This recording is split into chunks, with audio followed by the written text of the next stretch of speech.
क्या आप जानते हैं कि हम जो कैलेंडर देखते हैं उसमें साल में 12 महीने ही क्यों होते हैं? दुनिया भर में कई तरह के कैलेंडरों का सैकड़ों सालों से उपयोग किया जा रहा है और सभी एक वर्ष को विभाजित करने के लिए 12 महीने के दृष्टिकोण का पालन करते हैं। लेकिन इन सभी कैलेंडरों में महीने की उत्पत्ति कहाँ से हुई, इसका कोई सही उल्लेख नहीं मिलता।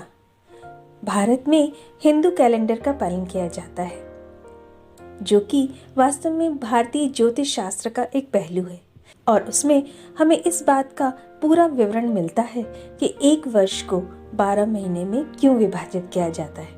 तो आइए इसे समझने का प्रयास करते हैं। हमारा भारतीय ज्योतिष शास्त्र वैदिक ज्ञान प्रणाली का एक शानदार हिस्सा है और सभी वेदांतों में ज्योतिष शास्त्र को संपूर्ण वैदिक मान्यता प्राप्त प्रणाली के महत्वपूर्ण रूप में प्रतिष्ठित किया गया है।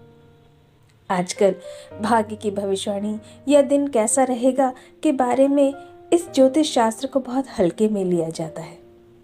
तो सबसे पहले इसे समझने की कोशिश करते हैं कि ज्योतिष शास्त्र है क्या। एक सामान्य एनालॉग घड़ी को लें, जिसमें 3 सुइयां घंटे, मिनट और सेकंड की होती हैं।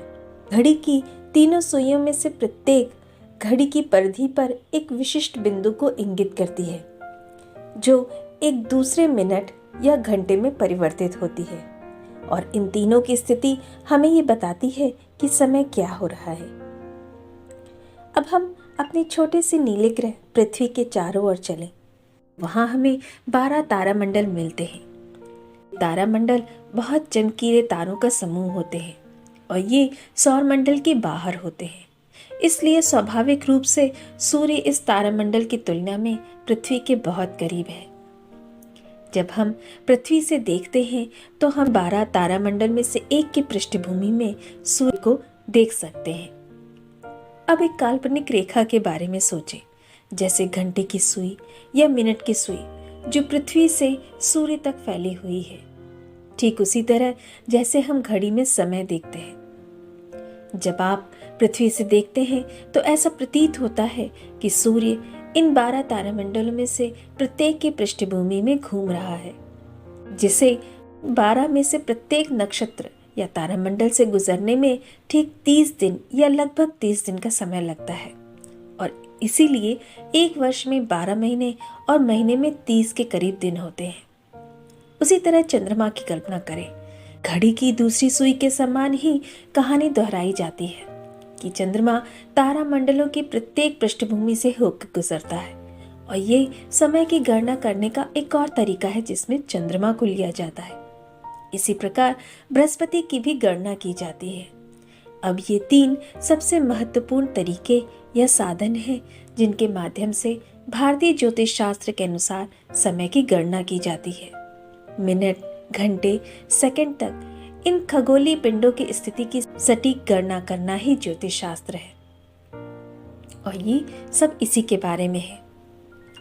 Trigonometry, algebra, geometry, quadratic equation और सबसे ज़्यादा कैलकुलस, ये सभी कुछ भारत से उत्पन्न हुआ है, क्योंकि इन खगोलीय पिंडों की स्थिति की गणना करने के लिए इनकी आवश्यकता होती है और इसका बहुत अधिक गहरा आध्यात्मिक संबंध भी है।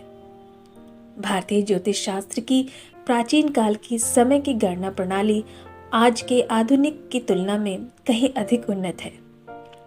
एक और सरल सा उदाहरण है, हमारे देश में कुंभ मेले की गणना कैसे की जाती है।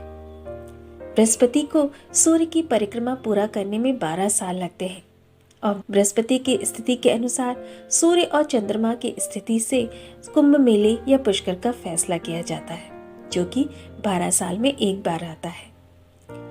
आधुनिक वैज्ञानिक समय गणना के अनुसार हमारा मुख्य बिंदु सूर्य है और बेशक पृथ्वी का अपने अक्ष पर तिरछा होना और फिर पृथ्वी की परिक्रमाएं, ये सभी केवल सूर्य के साथ केंद्रीय रूप से जुड़ी होती हैं। लेकिन भारतीय ज्योतिष शास्त्र में समय की गणना पृथ्वी के संबंध के सापेक्ष स्थिति से अन्य खगोलीय पिंडों की स्थिति पर भी निर्भर करती है और ये अधिक सटीक होती है।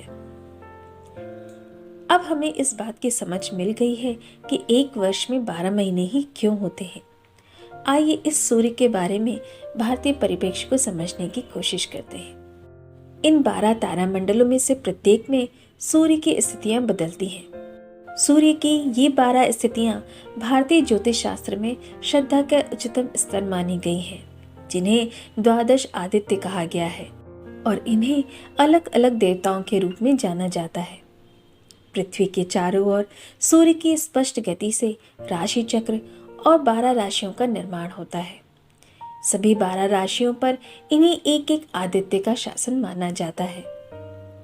हजारों वर्षों से भारत में द्वादश आदित्य के प्रति श्रद्धा मानी गई है और इतना ही नहीं, ये भारत की जीवन, संस्कृति, विरासत और भारत के बारे में हर चीज में अंतर्निहित है। दुर्भाग्य से आज के युवा शायद द्वादश या 12 आदित्य का नाम भी नहीं जानते होंगे। और अगर आप इस बारे में और भी जानना चाहते हैं तो हमें बताएं। अगले वीडियो में हम इसी के बारे में और ज़्यादा जानेंगे।